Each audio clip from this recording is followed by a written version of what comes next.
Christ church দেখতে পাচ্ছেন। আমরা বালির রাজধানী ডেনপাসার থেকে প্রায় 30 কিলোমিটার অতিক্রম করে এসেছি।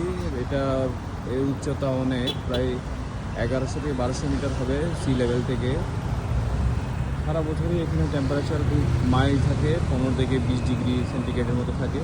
তাই এখানে অনেকে আসে নিরিবিলিতে সৌরনিবাস থাকার জন্য, সাথে ঐতিহ্যবাহী বার্মিজ কালচারগুলো উপভোগ করার জন্য।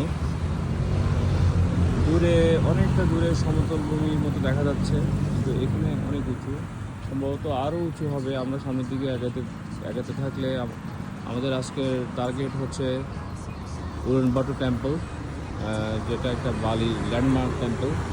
ওটাতেই যাচ্ছি আমরা। রাস্তা দেখুন, রাস্তা অনেক ক্লিয়ার, এত সুন্দর, এত উঁচু পাহাড়ের মধ্যে খুব মসৃণ রাস্তাটি বানাইছে। এখানে কোনো প্রাইভেট যানবাহন পাবলিক যানবাহন নাই, সব ম্যাক্সিমাম মানুষ প্রাইভেট যানবাহনে চলাফেরা করে। অর্থাৎ বলা চলে এখানকার মোটর সাইকেল হচ্ছে এতে মানে জীবনের অঙ্গাঙ্গিভাবে জড়িত। প্রত্যেকটা মানুষের এক বা একাধিক মোটর সাইকেল আছে। মোটর সাইকেল ছাড়া এদের জীবন মনে চিন্তা করা যায় না। কার আর হচ্ছে মোটর বাইক, এই দুই ধরনের যানবাহন এখানে অ্যাভেলেবল।